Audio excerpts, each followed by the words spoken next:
Jobs. There is no bargaining day where there is no privacy questions or complaining about their grade. Their child's grade.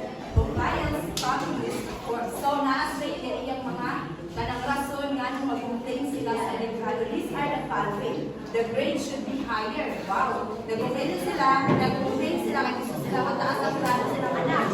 It should not be failing grades. Teachers does not explain well. Teacher did not accept a project submitted an hour or so after missing the deadline. So of course, pag nakaset na ang deadline, di ba, this is the rules, one of the rules na, pag magsabit na gani o deadline na gani, dapat nakasabit na ang tanan. So mag-namin sa kamo gamay ang grade sa bata. Therefore, grading and reporting has a way of communicating assessment to social validate work granted. So dapat yun siya, ang assessment dapat yun nga disputan, especially sa mga meetings like that. When you enroll a college course, you have to take a minimum of 8 points average that is required.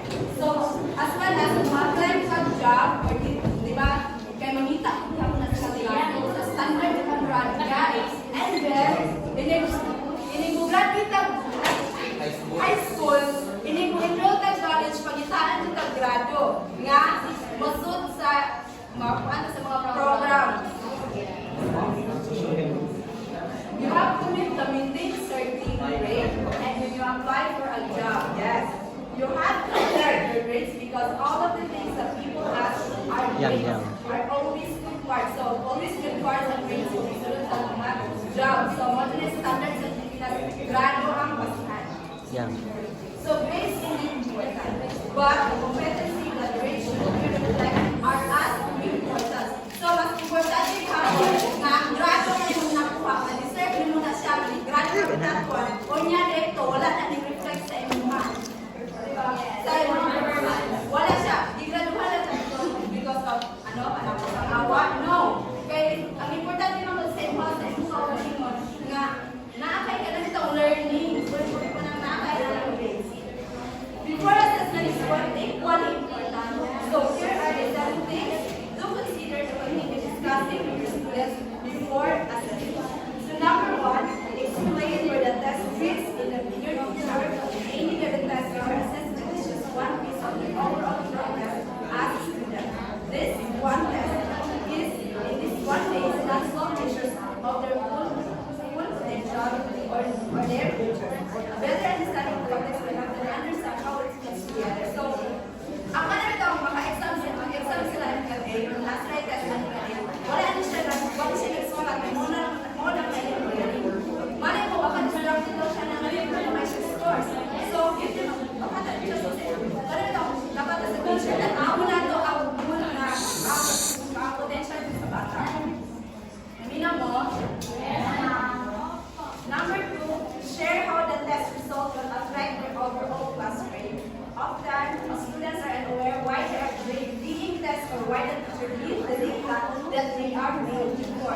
So, before, dapat na sa teacher, we should also ano mo natin sa tawa naman, mahibaw ko na ating mga estudyante, why nato sila yung test, why tamakatag ng mga quizzes. Pura sa po nga, determine nato, mahibawan na ito po ang potential sa bata kung mag-improve o siya. Muna siya na i-test.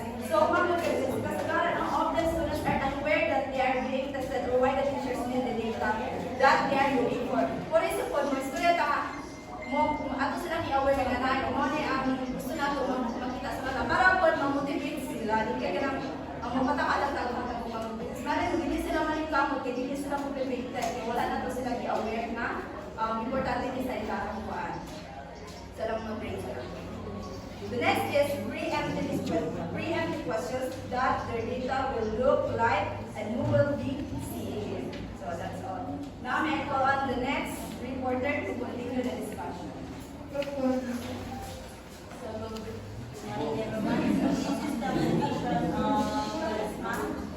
So take the fear out of the testing jargon. Words like evaluate, criteria, evidence, and scores can be scary for some students.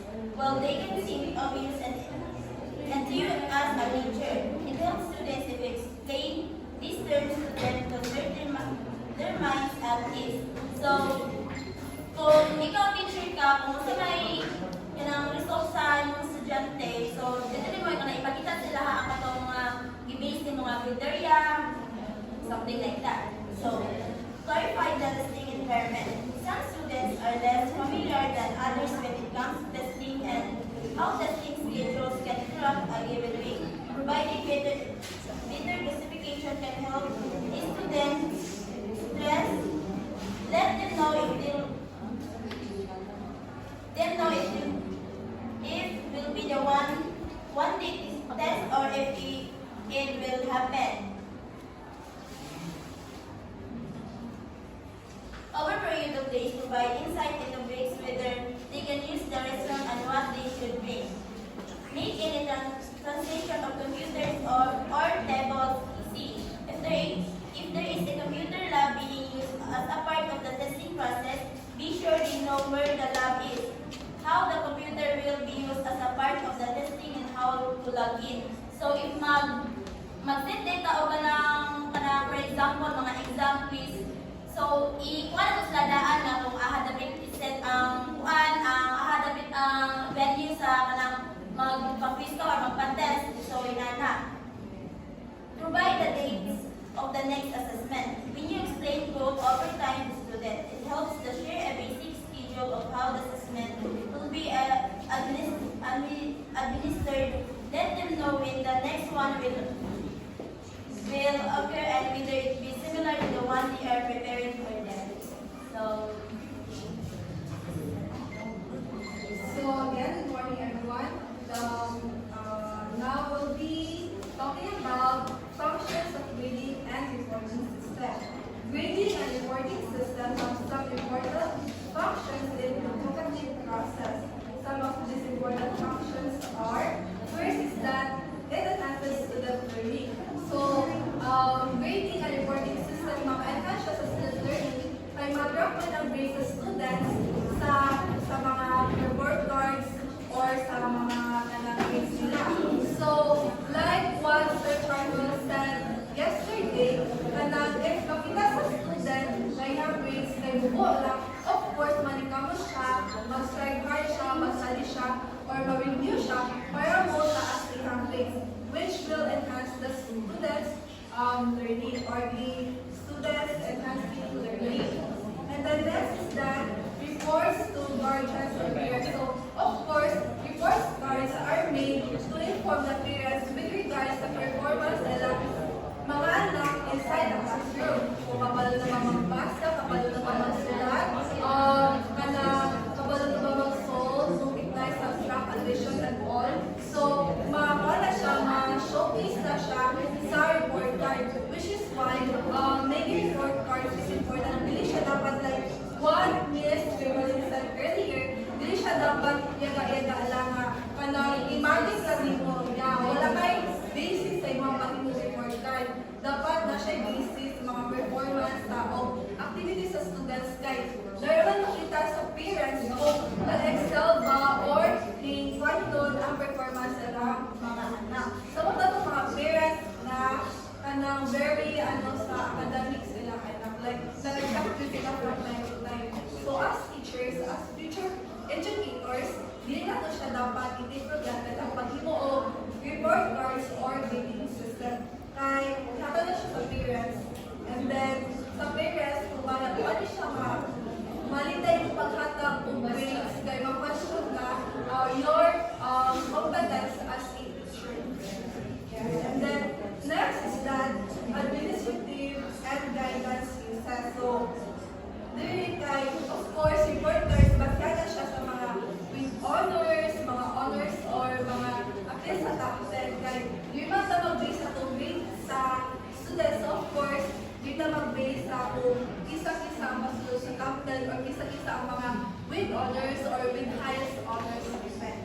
So, in conclusion, these three main purposes of grading and reporting system by no means exhaust all possible uses of the activity. The main point, however, right, is that grades and report cards should promote and enhance students' learning rather than frustrate and discourage students. So, as what I said earlier, dapat ang main purpose sa report card o sa grading system is ma-enhance ang students' learning. dealing kayo mag-score siya students pagkakita nila sa grade. So, that's all. Then next would be Miss